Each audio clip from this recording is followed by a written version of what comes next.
I, Vegeta, the Prince of all Saiyans, hereby command that you do not listen or subscribe to the Dragon Ball 4 Life podcast. Whatever you do, would you defy royalty? No! Bye!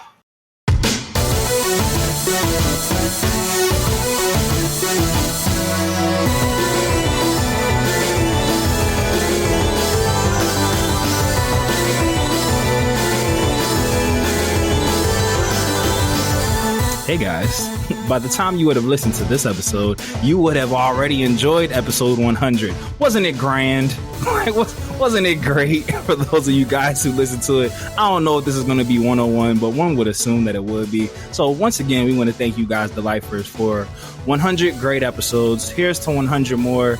Our sister in arms, the universe 6 to our server, the choppers to our beer. She's been here for most of them, and she's going to be here for the rest of them. So you know what time it is, guys. It is Trio of Danger time, and we had the absolute pleasure of reviewing. This was Cooler's Return, right? Because I know there was a contention with these movie titles. Yeah, we did Cooler's Return, and I'm just gonna come out the gate. This movie fucking sucked, dude. Shit. Literally, for those who are listening, I hit our chat and said, yeah, I got 10 minutes left for this dumbass movie, and then ended. I was like, movie stinks. I'm setting up. Bro, fucking stinks. So, basic synopsis.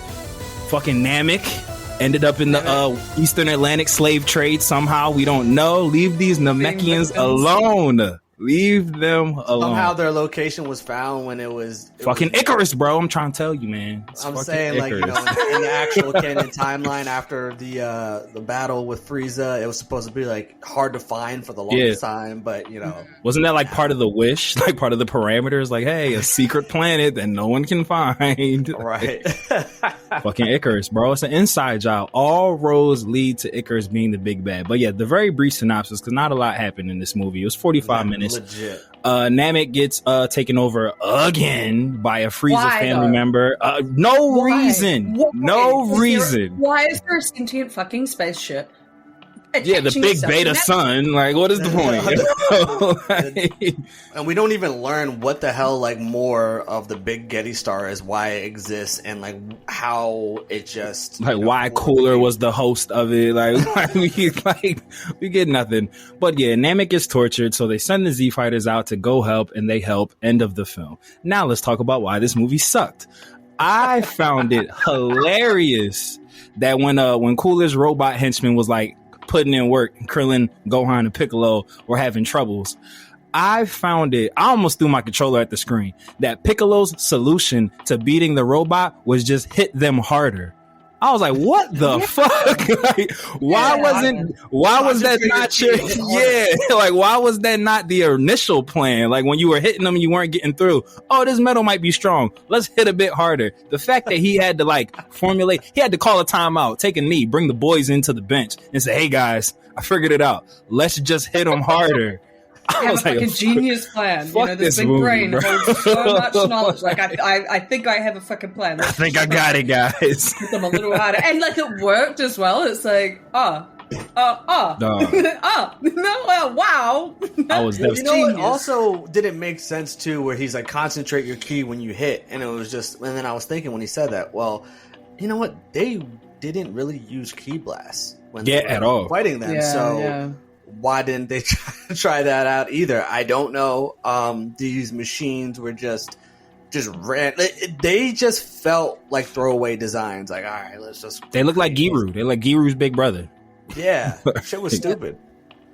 And also, too, can we just talk about? I understand it's a movie, but why was Yajirobe there? Why was Roshi there? Why were none of them needed to be there. Yo, right? Yajirobe even says on the fucking time capsule, a mission that I didn't even need to be here for.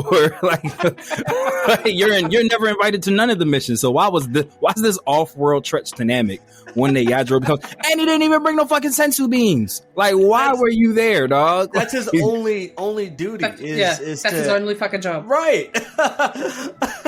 And like, what? I remember when I saw Oolong there, and I was just thinking to myself, why he didn't even provide any sort of comic relief or nothing at all, bro. Didn't get off no jokes. It's not like Cooler arrived at Earth, kidnapped all of them and brought them to Nan. No, they willingly went there, and Oolong was like, "Yeah, I'm gonna pull through." Wait, he said, "I ain't doing nothing today." Yeah, I don't know. Maybe he was gonna try to sneak a wish on Purunga and get those panties that he. That's exactly what he was gonna do. That's what he was. Yeah. 100%. You know, it was probably in between one of Bulma's cosmetic wishes, so the Dragon Balls were stoned up. So let me take this trip to Namek real quick. Get these super Dragon Balls, get some super draws. That's what he was trying to do. super or like 100 pairs. Just 100 pairs like training on him. Like, I guess this is exactly why I came here. With snow angels and women's underwear. You know, I can see it. And, you know, I would have been all right with that happening, like, to be honest. That would have probably been a better part of the movie. It would have made the movie better. So Yajirobe, Roshi, Oolong, them being there, stupid. Piccolo's plans of, hey, let's hit them harder, stupid. I don't even want to talk about this. The way that they nerfed Vegeta, bro. Like, it was like if you took all the injustice that he has gotten in the manga and literally just compile it into one fuck you, man, moment. He literally shows up to save Goku, which is literally the exact same way he saved Goku versus Android 19. He's literally getting gripped up by the throat. Vegeta comes in, kicks the person. Oh, I'm not here to help you. I'm going to be the one to defeat you. It's literally the same exact scene, but that's fine. And then he's just like, Goku's just like, oh man, Vegeta, glad you're here to help. Vegeta rushes him and gets the shit kicked out of him.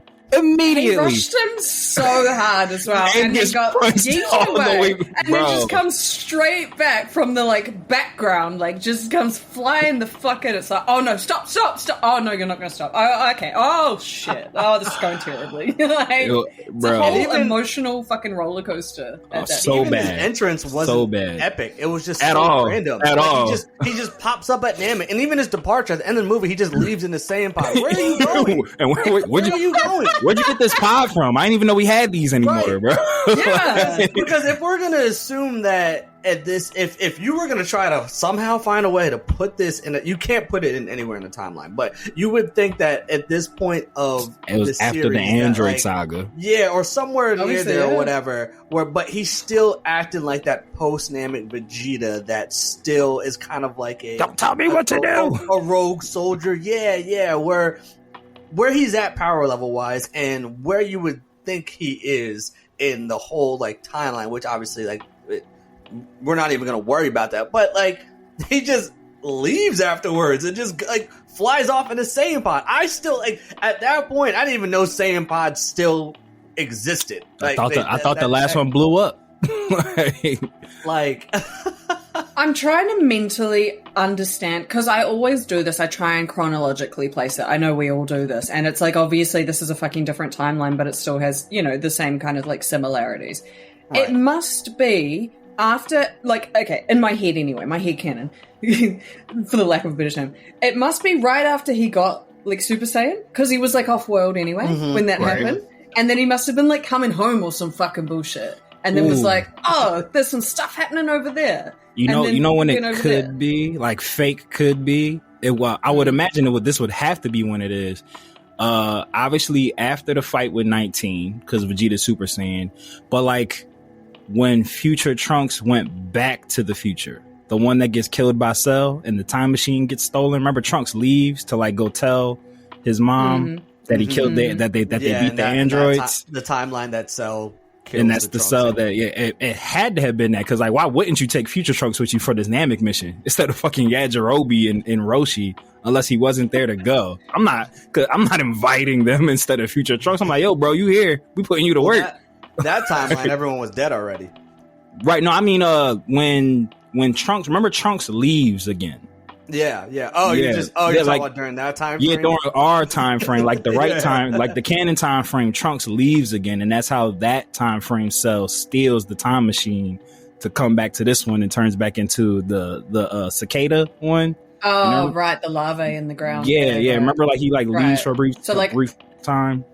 So like after Trunks killed Frieza, and then was like, "Go train. I'm out. I'll be back later. Maybe. Don't know." Like you mean in that time? No, even after that. So remember they it's like when it's after like 17 and 18, like go on like their ice cream truck run to go find Goku after they like break Vegeta's arm, and Piccolo is supposed to like, he goes to like do the thing with Kami, like that. Trunks leaves briefly, and remember like Trunks and Krillin find the base, like where the larvae cell is, to like stop it. It's like real in that nothing really important's happened. Like Goku already had the heart attack. The only time you see him is when he's getting the pills.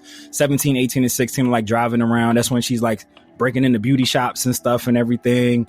And like they're still trying. It's like a real nothing happens couple episodes.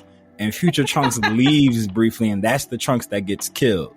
But then our Trunks comes back. Right. Oh, yes. Yeah, that's the only time that this really could take place, because like, why wouldn't you take Future Trunks with you? Like, why wouldn't you take Trunks? Yeah, but that's again why I thought that it might have been when Vegeta had just got like brand new newborn Super Saiyan. But when he was still in space, I get you. That could have been. Yeah, but didn't he have that's what I mean by he had the Capsule Corp shit.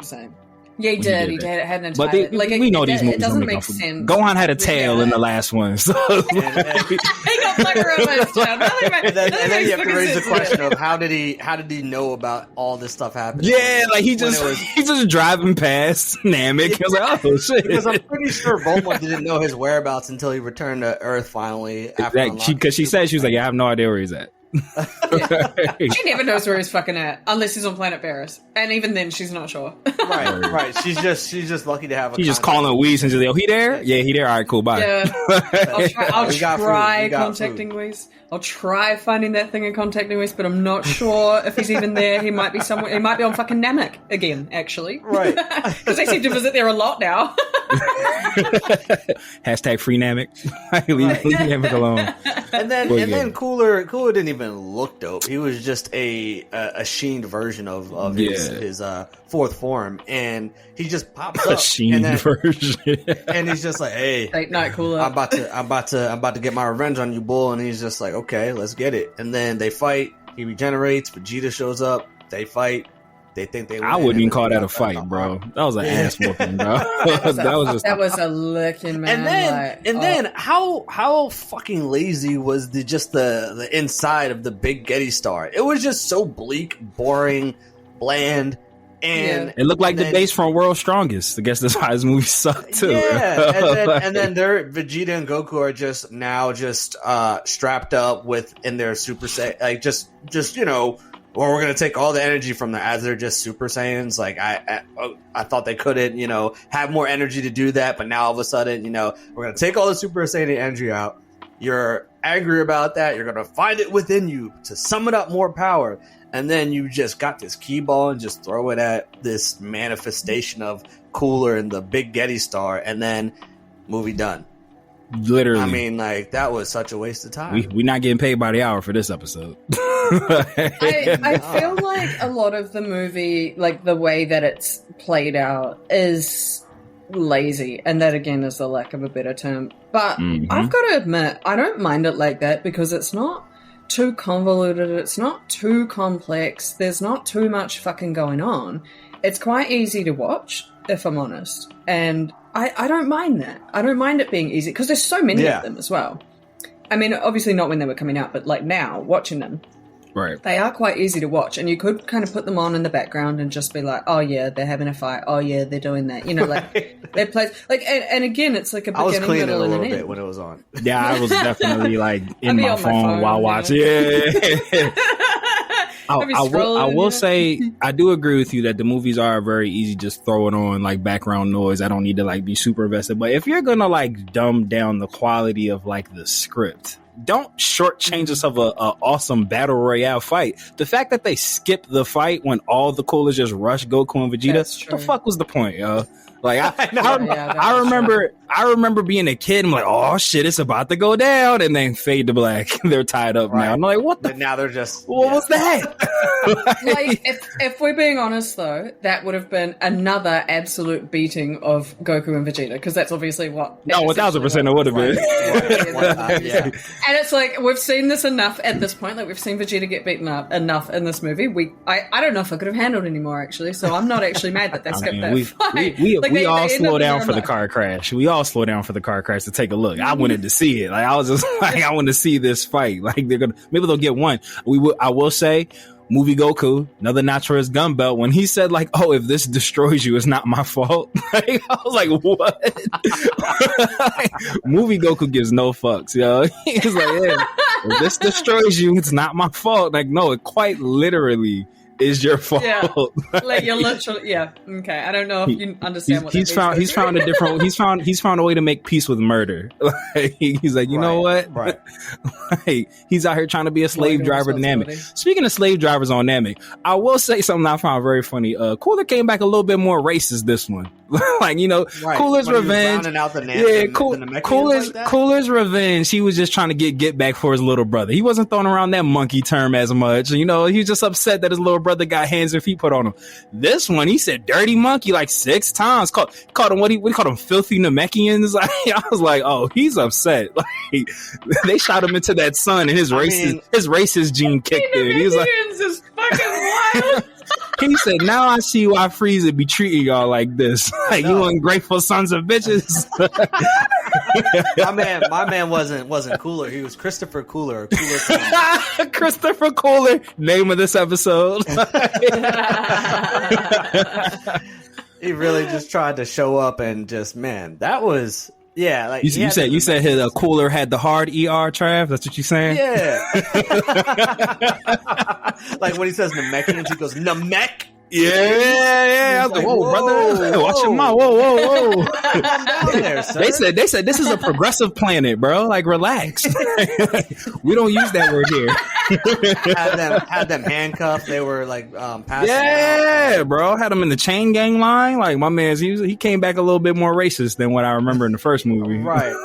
He was pretty pissed though. He did get thrown into the fucking sun. Like, you know, he's like, I'm not fucking around anymore. I have personal vendettas with all of you for no reason, especially you Namekians. I'm just here to fucking for some reason. My brother was here that one time. Pretty sure some shit went down on your last planet. I'm gonna make the same thing happen here. Oh, whoops, never mind. Actually, I'm gonna die again. Like, he said before it wasn't my beef before. Now it's my beef. Like now it's different. Now it's my business. Now what they could have done. That would have been cool if they actually wanted to do something with the big Gete Stars. If like they also had like, instead of just the multiple coolers, if they just had a Mecha Cooler and then a Mecha Frieza, and then like Cooler's like, no, I got beef with Goku. I know you do too, Frieza, but I just recently got killed by him. And Vegeta's like, oh, Frieza, I'm a Super Saiyan now, so let me get my get back on you. Like that could have been a little bit more interesting. It probably still would have been dumb as shit, but.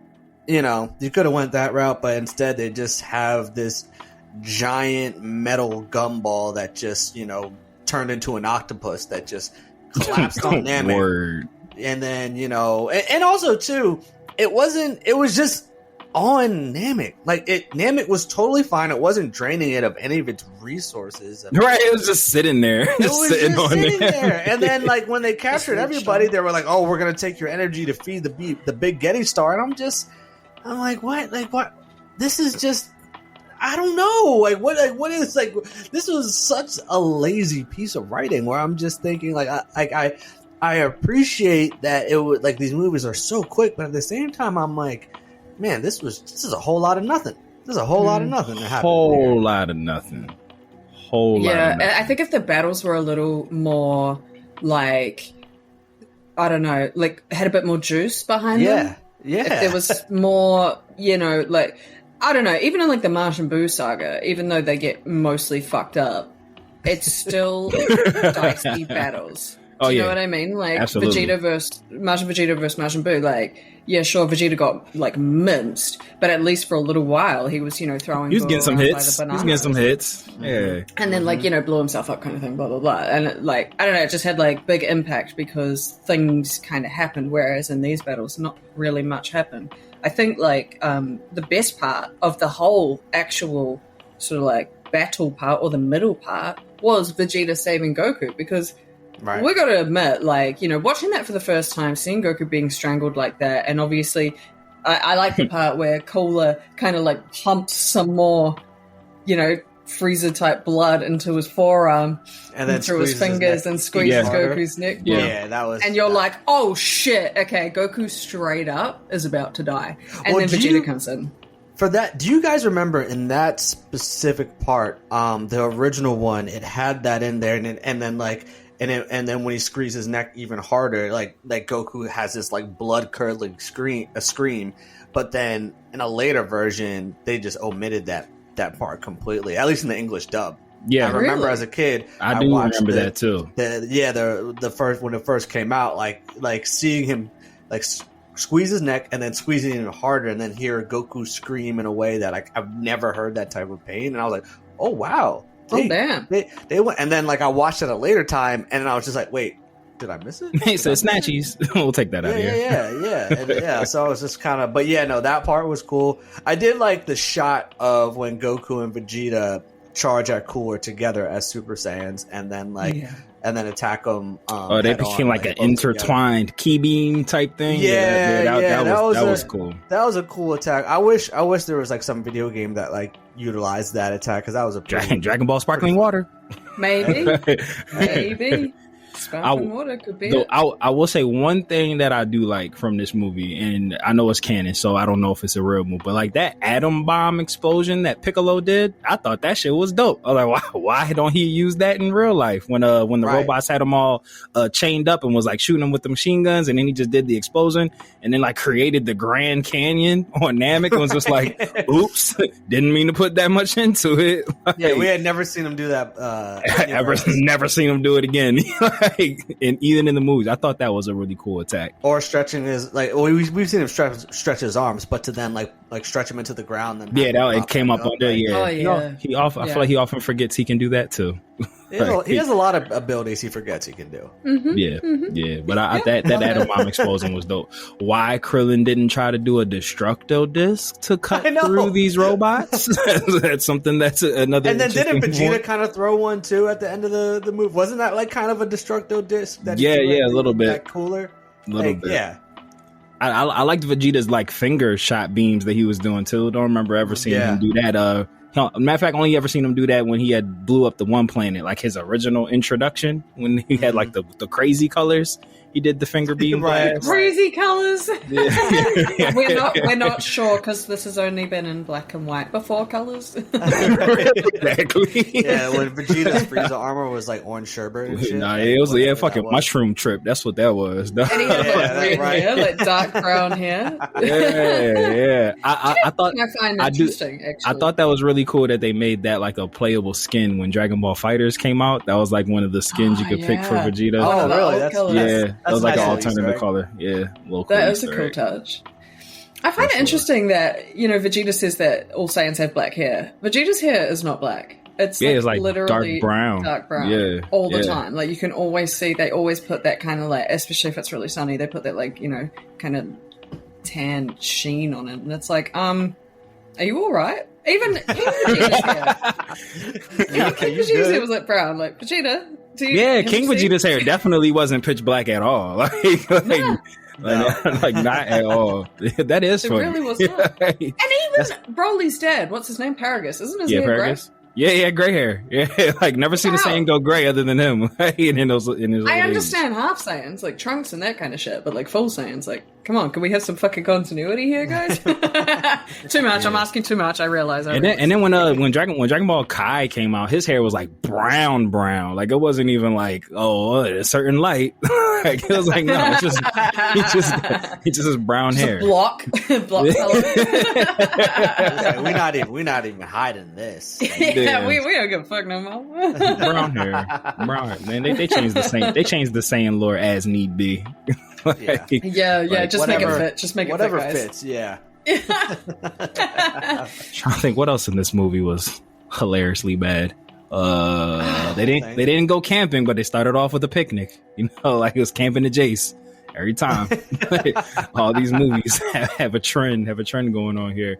I will say about the movies, they're extremely formulaic in the fact that it's like henchman fight, get beat up by the boss, kill the boss. That's literally how all these movies play out. That's how Dead Zone was. That's how World's Strongest was. That's how Revenge of Cooler, the first one, was. Literally all these movies, henchman fight, get beat up by the boss, beat the boss real easy. Lord Slug was like that too. Like, so it's the same 3 story beats every Also, single so movie. how come for this trip, in the ship, they had to wear their astronaut suits when any other time? Yo, I said the same thing, bro. Why the fuck are they wearing Capsule Corp astronaut suits? They've been to space so many times, yo. Shit was just dumb. They've just seen shit before in the actual anime, and they're like, "Oh, we'll just put that in there because I think that's maybe what we want to do now for no reason at all." Like, okay. Yeah. And that random little throwaway, that random ass throwaway detail, like, oh, when Gadget was like, oh, is Piccolo cool? He's like, yeah, he doesn't eat. We've known that. Everyone knows that. You've never seen this man eat. Which also made no sense when that one Namekian passing out on the when walking with bro, right? Maybe he had no water for a while though. All right, that is true. That is true. It better have been. And don't they have that? Don't they have that plant? Don't they eat that one plant that they grow in Namek? See, I might be making that no, up. I kind of felt like that too. Like, I kind of feel like I remember, like, if it was like the Funimation or the Ocean, whoever it was, I like have a memory of like plants being grown on Namek as well, like little gum fruits. I kind of remember that too. Like, yeah. Like, I'm looking this up right now. I was about to say, I'm about to look it up. But I feel like I remember those too. Like, aren't Namekians like farmers? Like, wasn't that like a thing? Like, when like the first original time with the Namek, like, fuck are y'all farming? Like, what are y'all farming if y'all only drink water? I guess plants that those must be the baby Namekians. Like, I don't know. Generate water for the it must be planet. Has to be that. But I'm finding something that says Namekians can eat if they want to, but they don't need to. So that cool. could be it. I don't know, but yeah, again, I remember there being some form of food because I'm sure Dende offered some to Gohan when they were like in the Frieza saga. I'm certain of that. So, I could be making this up. I do that. No. I mean, if it's made up, I'm making it up with you. We all agree that it's canon. This is what happens when we're like, okay, we can sum up this movie in 10 minutes, maybe less, and we're like, okay. Oh no, we were done. We were done like 16 minutes ago. It was like only 8 minutes. We were like 8 minutes in and we were done, bro. I apologize to everyone listening, as I did not watch this movie at the time that we were gonna bundle it up with with Cooler's Revenge. But but I promise that when we do record the Broly movies, all 3 of those again. So yeah, we do it. That's one episode. I can't take that for more than one episode, bro. Ain't no way I'm dedicating one episode to Bio Broly. You know what's funny? When I was setting up my shit after I watched the movie, I was just like, Trav's gonna be pissed that we had to make this its own episode. Listen, I take responsibility for that, so I apologize to everybody that's involved. I mean, Vegeta gets the last scene. You know, that's a moral victory, I guess.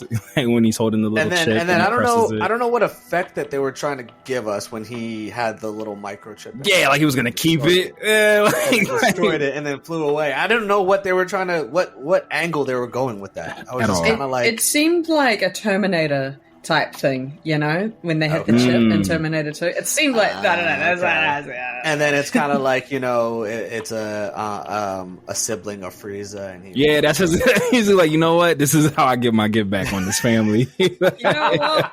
Fuck you guys. I'll take what I can get. Salamanders. Fuck you, salamanders. There's gonna be a meme that comes out. Fuck you, salamanders. Name of this episode.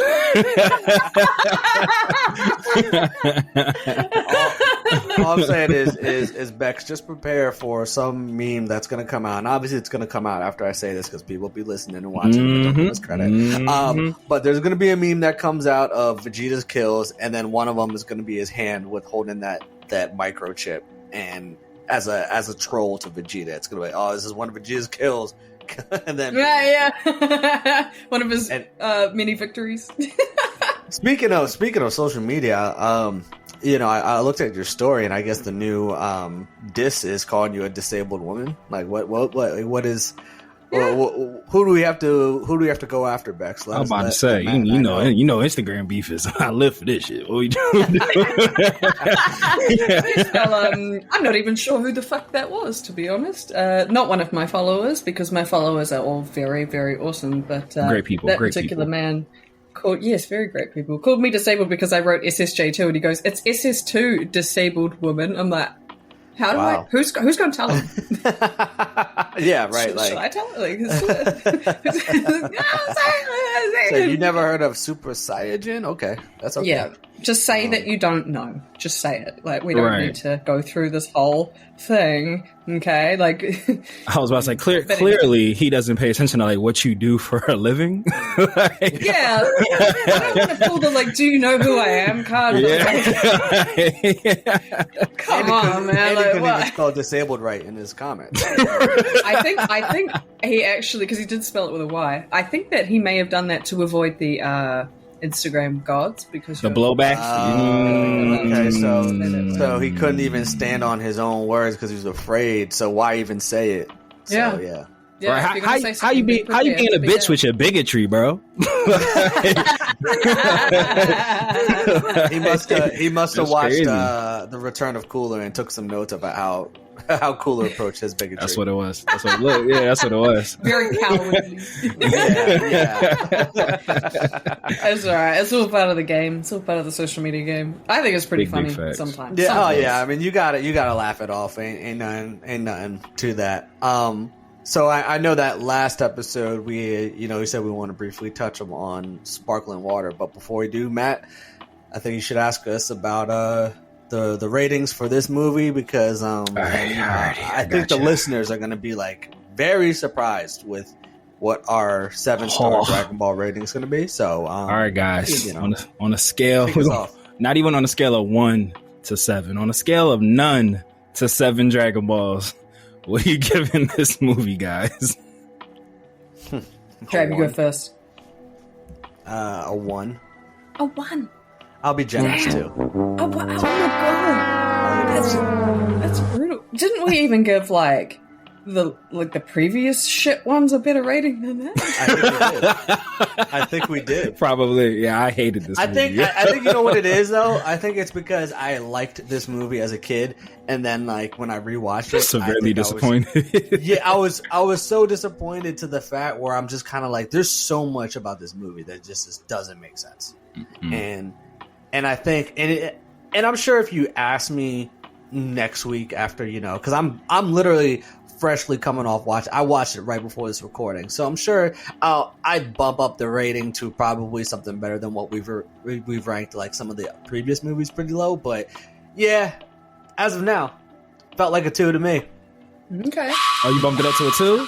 You go from 1 to 2? Giving it a 2? Giving it a 2? Because I mean, anything with Super Saiyan in it, it gets you at least 1. Big facts. That is actually true. That is 1 star right there. Just for having Super Saiyan, especially 2 Super Saiyans and Goku. Exactly. So I'm gonna give it. Yeah. Go. You know what you want. You go. All right. I'm gonna give it a 3. Only because a 1 for the movie itself. It gets another Dragon Ball for the Piccolo atom bomb explosion. And then I'm gonna give it 1 more Dragon Ball because it's Vegeta's first movie. That's the only reason why I'm giving it grace. That's it. That Piccolo explosion was fire. But yeah, it gets a 3. It gets an extremely generous 3. Oh god, this poor movie. I don't know. I was gonna give it a 4. I'm gonna give it a 4.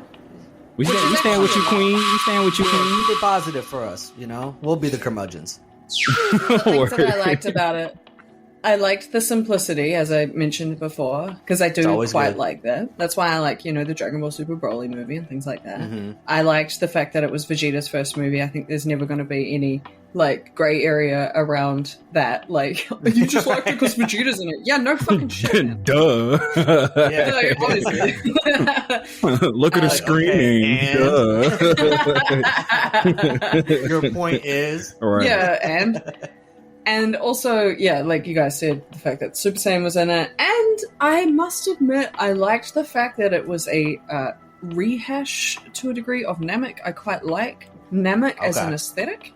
So I liked the aesthetics of the movie itself. And one other thing, I personally, I know that you guys said you weren't a big fan of it, but Cooler just being like silver and sheen, I kind of like that. Mainly because, and if I was talking about this at the time, you know, when it came out kind of thing, or when I first viewed it, I probably wouldn't say this, but I have a correlation to Golden Frieza in my head about it, because obviously, you know, Cooler was silver and Golden Frieza is gold, and I'm like, oh, that's cool. I like that. Yeah, See what I did there? I can see that. That would be a cool thing. Like if we do get Cooler in canon, that would be a cool thing if like his god mode is like silver, to like bring that part into it. That I'd be here. I'd be here for that. That's what my brain tells me is going to happen. Right, manifest. It's going to happen. I'm telling you. And if he just like said something, like, what would be really funny if he just kind of said something, just a little joke where he transforms into it and says something like, I feel like I've seen this before, but whatever. We're gonna. I went with this tone, with this color, just to kind of like pay. Yeah, like gold, too flashy. Yeah. He said, last time I checked, an album sells platinum is better than gold. That's what he's gonna say. Alrighty. Is there anything else that we want to talk about in this movie before we talk about sparkling water? What we can talk about? I think that's it. I feel like we've covered the entire movie, to be honest. I will say a funny part was I like how that one giant Giru like scared a Masenko out of Gohan. That was funny. He's like, ah! That was like when you pulled up here, Matt, and I was like, That's literally what it was. Like it was like, ah! I had the other screens on and shit, and Matt's just in my headphones like, hey, I was like, like, okay. So yeah, that was a funny part. He just panicked and shot a Masenko. I thought that was hilarious. He said, ah. and the part where like Roshi got real like amped up, like he's about to do something and hit it and like hurt his hand. That was a good one. Too. Right. That was a good one.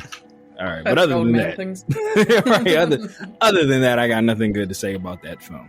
Nothing good. But all right, but like you said, Trav, you threw the oop off the backboard, and I got to bring it home. So last week when we bring it home, brother. When we had finished, I had like brought up that they had a lot of test versions of Sparkling Water out that they were letting a lot of like streamers play, and there's so much footage out there on YouTube. What do you guys think? How are you feeling about the game?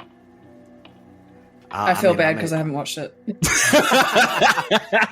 Hey, no, it's. I mean, listen, we're not going to take your Dragon Ball card or nothing. And, no. To be honest with you, I mean, like it looks really good, and it definitely does bring back the Budokai Tenkaichi feelings. They've taken elements from that game, and you know, in terms of like attacks and follow-ups that you know people came to love with Budokai Tenkaichi, the whole series, and yeah, I mean, like, you know, we have a release date October 11th, so it's my sister's birthday. Oh, nice. Yeah. Nice. That's awesome. So I guess the question for you guys, and like for me, just because I got so much to catch up on, but gaming. Are you guys going to be buying it when it first drops? Have you pre-ordered? Like, what is the temperature check here? What's day one feeling? Yeah, day one for sure. Day one for sure. Yeah. Fuck yeah. I didn't pre-order. I'll get it. With digital downloads, I don't feel the need to pre-order it. Like I'm gonna get it. We don't need. Right. Like if I go into the PlayStation store and that bitch say sold out, I will lose my shit. Like, the digital copies are sold out, bro. Sorry. It's the internet. What do you mean? The thing is as well, like on day one, on release day, everyone will be playing it, and in my opinion, there is actually nothing like experiencing everyone playing a game on release at the same time, because you're talking. You know, we've all got friends online. We're all talking about it. We're all communicating. We're all sharing videos. All this kind of stuff. There's nothing like experiencing that, in my opinion. So there'd be no reason why we wouldn't want to play it on day one, to let alone experience that. But play the game that we've been waiting for such a long time.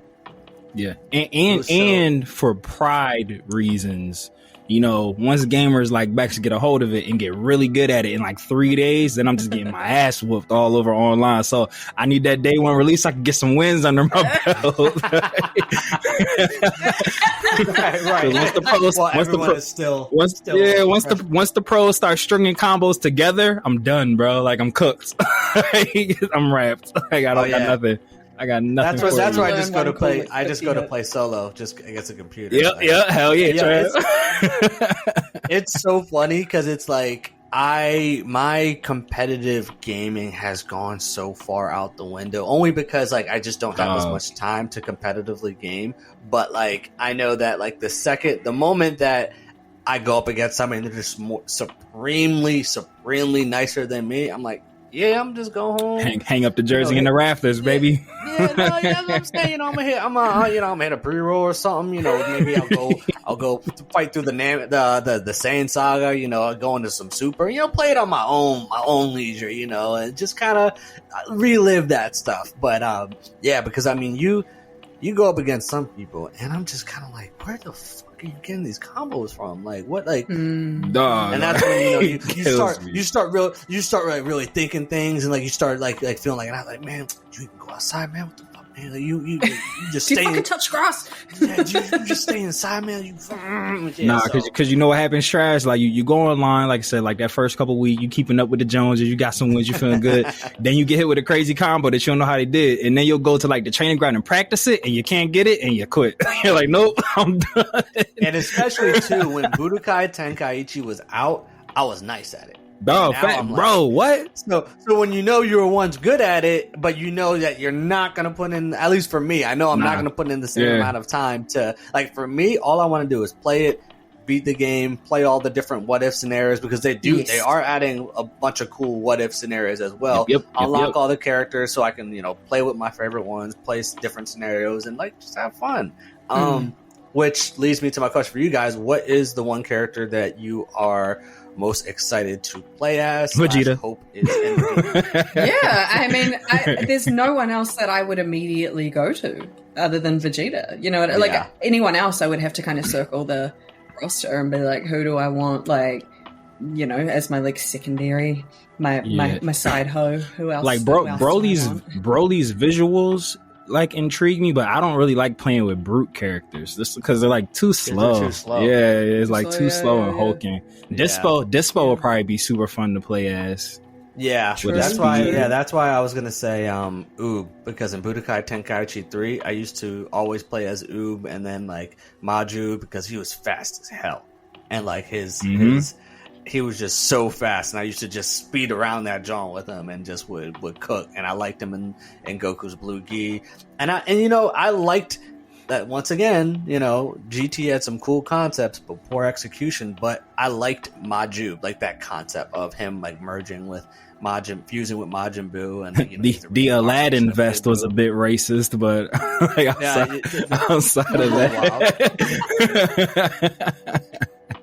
But Matt, I did like I do love what that fan series Dragon Ball Deliverance does with older Majin. It's so good. Yeah, how him and Boo are like to one band one sound. Like, yeah, that shit's super cool. And also too how like that like inside of him is like Super Boo, so it's kind of like the demon inside that he's like trying to control. Yeah, that's a cool concept. That's a cool very, very. You know who probably would be fun with? If he has his God of Destruction transformation, I feel like Toppo would be a dope character to play as, because like even though he's like bigger, he was fast. Like, he had quick feet. Well, you mean Top? Yeah, no, I'm not calling him that. I hate that that's the dub. Yeah, I hate that that's the dubbed version of it. Top, like just call him Toppo. Like, I don't understand why they took off the back syllable. Like, what reason? So we've got Beerus, Whis, fused Zamasu. I think fused Zamasu is going to be super cool because he's got that's going to be fun. The roster that's out now and like the demo one, they was like that's not even half the game roster, because they said there's a bunch of there's a bunch of characters that they like intentionally had to leave off because they're like part of the what if scenarios and stuff. You guys, the fucking trio of Danger are in there. Yes, they are, yo. It's lit. We need to like find somebody to figure out opposite Ultimate Gohan as well. Shit, bro. They have Ultimate everybody. Gohan and the They have Purple everybody Gear. in this game. Yo, Trio Danger's probably gonna be fun. They're probably gonna be fun to play with. I can see that. Yeah. Trio Danger. Yeah, I feel like everybody's gonna be in this game, like all the people, and I'm here for it. Bro, there's a selectable Uzaru. For it all. A selectable fucking monkey. Not transforming into the monkey. There's a fucking monkey. That's probably gonna be so like annoying to play with, like how slow it's gonna be. Yeah, big attacks. Big key blast. You know the people who use that as like their main. It's gonna be like, all right, fuck you, buddy. You just like to watch people suffer, don't you? Right. You sicko. Yeah, fucking psychopath. Nah, this roster's looking tight. Yeah, man. It's looking tight. I like how there's like, you know, we've got like short hair, like purple hair Trunks, you know, like Frieza, Mecha Frieza era. And then we've got hyperbolic time chamber Trunks. And then we've got, you know, super Trunks. And then we've got normal, like in the hyperbolic time chamber Trunks with still the short hair. Like there's just so many different many different of options. One character. There's even blue hair Trunks. What the hell? My favorite Trunks aesthetic is the long hair Trunks. Oh, hell. Oh, yeah. Yes. Always the best. Hell, yes. I love it. Best ponytail in the game. Best ponytail in the game. His look that he had in BoJack Unbound, where his jacket where it was down, and he had the hair down. Yeah, and then his jacket was ripped off, so he just and then when he transformed into his Super Saiyan, that version, that's Big probably facts. my favorite. Yeah, aesthetic. Drip God. Drip God. They cooked like a motherfucker with that design. Yeah. You know, if times weren't tough out in his timeline, you know, Trunks would have been slain. You know, he said if the pickings weren't so slim. Yeah, if everyone wasn't, you know, dead. Yeah. He said my was just the girlfriend of convenience. He's like, this is all I got. Yeah, she came on to me, bro. She came on to me. So whatever, fine. And now you know he would have been hella picky. He would have been like that. Look, that's why he had to. Mysterious figure. That's why he had to admit the fact that she's really like a 70-year-old woman. Like he was just like, I just gotta look past that. I just gotta look past it. Right. He was like, it's not what her age is what she looks like. It's not what her age is what she looks like. That's all he kept saying to himself. Yeah. Did they ever in his timeline? You know that obviously like Mai was theoretically the same age as him, but like did she like because when they wished themselves back to being kids, they just they didn't grow. Like they didn't get older. No, they did. That's how the Mai from the right timeline. Oh yeah. That's right. That's right. Goes to high school with them. Looks 30 and is literally fucking 70. Yeah. One time I actually got the calculator out because I needed to actually calculate her like mental age, not her physical age. And I was like, damn, she really is in her 70s. Like, really? Yeah. And she dated Trunks, and he's like 32. Had they? So, I feel like they... matter of fact, I'm going to try to get the question out, but I'm trying to answer it myself before I spit it out. Pilaf, Mai, and Shu wishing themselves back to kids was a GT thing. Did they ever explain why they're kids in Super? Or they just was like, oh yeah, GT's not canon, but they're kids now. Like, it's just like a thing that just happened. I think they allude to it in the manga, and I can't remember where. But they never really have like a conversation or anything about it. Yeah, because I remember like when they just popped up as kids, I was like, that was a GT wish, which we know isn't part of the timeline. So how did they get kids here? Because we know it's the same trio from Dragon Ball. Because like they like inadvertently try to fuck with Goku every now and again before they become Capsule Corp employees. But I'm like, yeah, like, what's the explanation as to why they're children now? The way they pulled up in Super as well, it was like, wait, what? Why? Yeah, exactly. What are you doing? What's going on here? And you've got a crush on Trunks? Like, okay, listen, this is weird. Predator! Yeah, weird, man, weird, too weird. Stranger danger! Another one of those, like, okay, we're not going to think too much into that because otherwise we'll probably not be okay with it kind of things in Dragon Ball. Toriyama probably just forgot that it was a GT wish since it was like the first episode of GT. He's like, oh yeah, that was Dragon Ball Z. Oh shit! Put it in the manga somewhere. Just Trav got the insider scoop. Trav got the insider. Breaking news sounder. Yeah, we must have forgot this because it's explained in both the Battle of Gods movie and in a bonus chapter of Super's manga that around the events of the of Android 17 and 18 in the future, Pilaf and the gang wished themselves young, and then 19 in Jiro's arrival in the present, Pilaf and his gang wished themselves young using the Dragon Balls. So this happened in the future in the Android saga. I thought it happened in the normal time. Yeah, I'm about to say, then how'd they get back to this timeline? Wait, I'm confused. Where are they saying in the sacred timeline it was when Dr. Gero, what in that 3-year training gap when they were training between the time Future Trunks warned them about the androids and then when they actually showed up? It happened. And I mean, I guess that's when.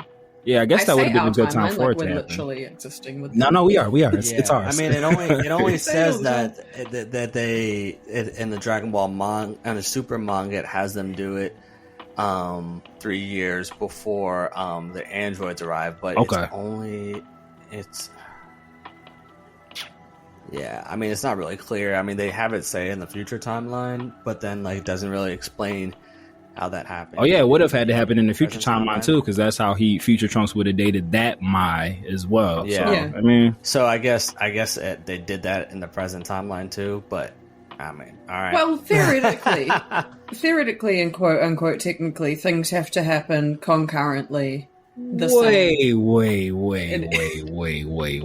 How could they have did it in the future timeline that would have had Mai been the same age as Trunks when Piccolo got killed when Trunks was a baby in his timeline? So there wouldn't have been any Dragon Balls. That's exactly it, actually. That's exactly why I thought that they did it in our timeline. Yeah, like there wouldn't have been any Dragon Balls in Future Trunks' timeline because Piccolo died when he was a baby. So Mai wouldn't have been able to be his same age. Yeah, it's not really clear. It says like, so the Super manga shows they wish for youth while the Dragon Team are being murdered by the androids. Love that. Love that. They're like, shit, before they get Piccolo, hurry up. Yeah, they're like, oh, fuck it. We gonna die anyway. We might as well try it. Wait. So Pilaf Mind Show grabbed the Dragon Balls while there's mass genocide happening. They didn't try to wish the androids away. They was like, hey, let's get youth. Even though we're probably gonna die, let's get youth. I mean, you could argue that they probably didn't know that they were gonna like. Actually, they probably were fighting, and they probably didn't know. That they weren't going to get bumped off, right? There's like, another fight the Z Fighters will win. Okay. I'm always. I'll shoot him some bail. But I mean, it still doesn't make any sense. Yeah, the age for Future Trunks and Mai still don't line up because Trunks was a baby when Piccolo and Vegeta and all of them got murdered. So if she wished herself back to like 6, 7, 8-year-old Mai, she would have been like considerably older than him by the time he became an adult and they became freedom fighters together and started dating. Their ages don't line up. You are right. I mean, she would probably be. What? She'd probably be like 7, 8 years older than him. I was gonna say she wouldn't be more than 10 years older than him.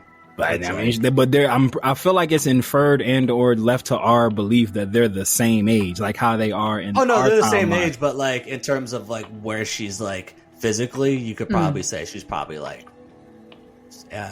6 to 8 years older than Trunks, probably in the future. We'll just say she has a great skincare regimen in the future. That's just what we'll. Well, I mean, like in real years, she's probably like in her like 70s. But no, I mean, so like physically. Yeah. So what I'm saying is like, so in our timeline, we know when the wish was made. And so Mai and Little Trunks are the same age. That's why they end up being like in high school together and he got the crush on her. Back in the present time. Right. But I'm saying in the future timeline, if the wish was made before Piccolo was killed, Trunks would have been a baby. Because all the Z Fighters got murdered when Trunks was a newborn. So if Mai made the wish to be an 8-year-old when Trunks was a newborn, when they grew up, they should not be the same age. I think it's like the high school thing that's throwing us off because, the Saiyans, they look younger until. Oh, they right. reach a Yeah. So like, So damn, are the- Goten and Trunks even really teenagers? If they just sprung up like in the movies, like are they supposed to be in high school, or were they just like small? Like, what age are they? Yeah, like what ages are? So because I know like, in the you are in high school. in the Boo saga, they're 7 and 6, right? Because Trunks is a year 7 older and than 8. Go 7 and 8. So okay. I'm not. My head's gonna explode. I'm not even. Yeah, this is hard. We'll think about. Look, we'll come back next episode. Share notes. Yeah. Well, I mean, if you think about it, Super takes place in that 10-year time skip. So they were just growing up. They were like growing up in age, but their bodies weren't changing, and then all of a sudden their bodies caught up to their age. Yeah, Okay. and then they had said like, once Saiyans hit a certain age, they have a huge growth spurt. Like, remember in Dragon Ball, Goku was just a kid, and all of a sudden he was just he went away for like a year. And Yeah, he was then, fucking 14, and he was like small. Yeah. All right, I'll shoot him bail in the present timeline. I feel like the future one, there's still logic holes there. I feel like she should be a bit older than him in the future timeline. Whatever, Yeah. I don't care. Until we're brought into the writing room, these are problems that I don't get paid to think about. So. I don't know. She kind of had an older demeanor to me in the future. That's why I said I'm gonna just say she has a great skincare routine. She's older and has a great skincare routine. That's what we're gonna do. Like, she definitely came off as like a little bit older, more mature. Yeah. Yeah. All right. Yeah. I'll give him bail. We'll give him bail. We'll give Trunks him knows bail. what he's doing. Facts. Moral of the story. And if you Trunks think about knows it what he's too, doing. like future Trunks, he definitely is the type of person that would date older. There ain't no Oh way. yeah, facts. He needs to be looked after, like hard. He's seen too much shit for him to deal with anyone that's younger than him. Yeah, That's like not- and like the only person he he's was seen ever it all. around was his mom. So yeah, so of course he has a thing for older women. That makes sense. Yeah. It all It all makes sense, actually. Yeah, It all it's all makes cohesive. It's all cohesive. All right. Well played, Toriyama. Well played. I mean, we somehow managed to stretch 55 minutes out of this episode. I'm proud of us. Yeah, Jesus Because 8 of it was about the movie. Well, my good brother Trav, do you have any final thoughts? I'd love to give you the last word if you have one. In Trunks' case, age ain't nothing but a number. So good for him. But in other cases, hey, don't live by it. And I'm gonna leave it at that. That's all we need. That's all. That's it. That's all. all she wrote. Look, I don't even want to put the other ending on it, like we always say here in the Kame house that Toriyama built. Whether you watch it or you read it, we all need it. So open up that nerd eye, and we will see you next time on Dragon Ball for Life. Dodon Ray. Shout outs to Super Producer Mikey and Dragon Ball GT. And shout outs to Yali. All caps. All the caps. Intake. Either way. Later, nerds. Peace. Peace.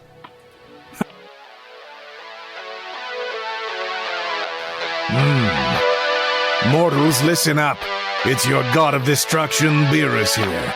Subscribe and follow the Dragon Ball for Life podcast, or else you shall be erased from existence. Hakai.